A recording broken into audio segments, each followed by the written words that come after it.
Happnin Guardians, and welcome to Independent Scotsman. Today we're going to be discussing the possibility that each of the factions in Destiny is going to have exclusive access to one of the Weapon Foundries from the Taken King. For instance, when you come to the Dead Orbit man in the Vanguard Quartermaster section of the tower, he's actually got quite a lot of weapon crates next to him. They're all Omolon, as you can see here. So that got me thinking, if he's got Omolon next to him, does that mean the Future War Cult and the New Monarchy have the other factions next to them, or the other Weapon Foundries next to them? So, a little bit of investigation to see. So here's the Future War Cult, Future War Clowns, Future War Cunts, whatever you want to call them. And you come down underneath to see what their stash says, and you look at these yellow crates, and it actually says Suros on them.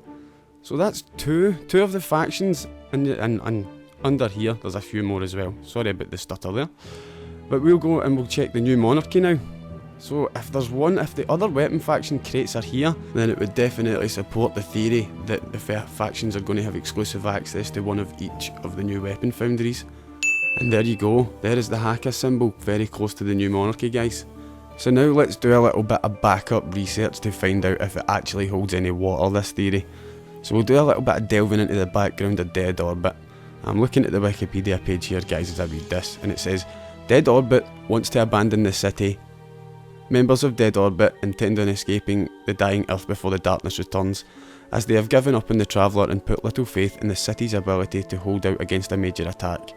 While they recognise that such a move could be very costly in terms of lives, they see no other alternative for survival, and instead put their faith in finding enough Golden Age technology in vaults and abandoned shipyards to allow them to escape and find a new home world. They are even willing to cross New Monarchy's legal authority to achieve this end. So now we know a little bit about the background of Dead Orbit, let's find out a little bit about the background of Omolon. Omolon's headline on the website Planet Destiny is, "The future is what we make it." And then the design pillars of Omolon are the bullet points. Bullet point number 1, experimental bordering on irresponsible. Powered by barely understood technology, a fusion of the mad scientist and product engineer of the new frontier. Hallmark is liquid ammo displays and the Omolon power cells. Omolon is the future returned. So that kind of sounds a lot like the Dead Orbit. You've got quite a few hallmarks there.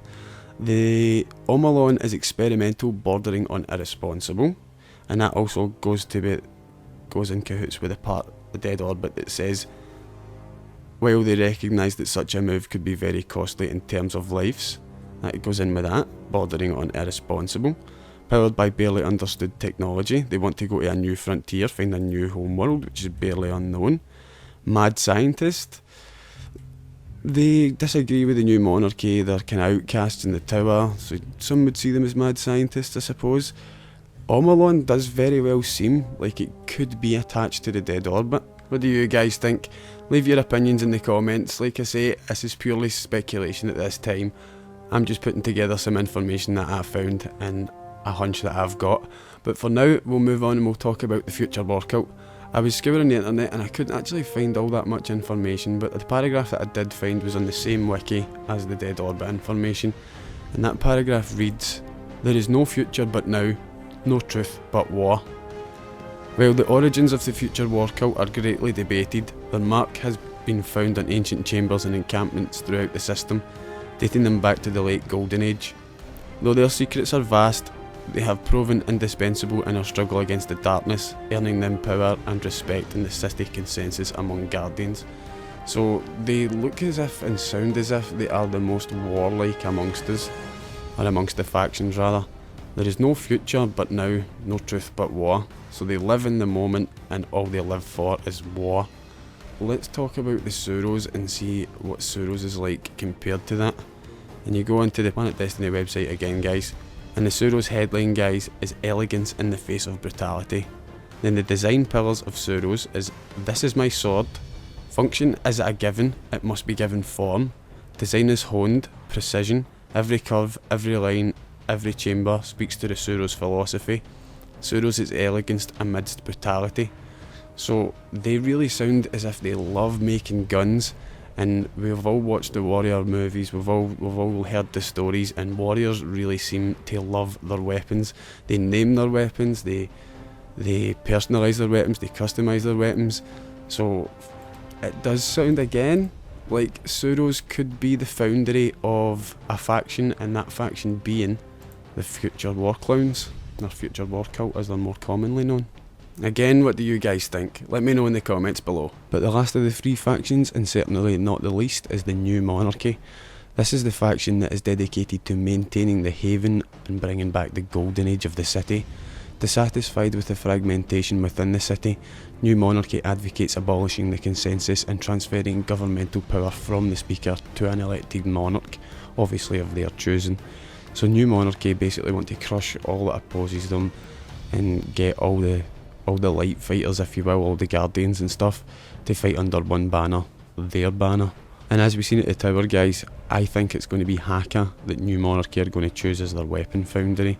And when we go to the Planet Destiny website again, guys, to get the weapon info, Haka actually reads its headline as functional, reliable and unapologetic.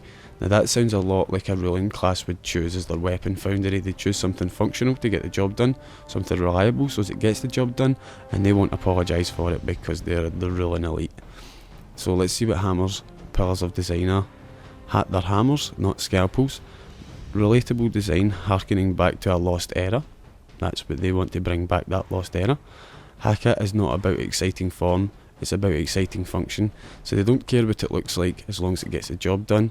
A weapon's a weapon, that reinforces that last one. And Haka is the instrument of the people, and we all know that ruling classes will always pretend to represent the people, which they usually don't. So that really sounds like Haka could very well be the Weapon Foundry of the New Monarchy. But let me know in the comments, guys. This is just speculation, as I've said a few times.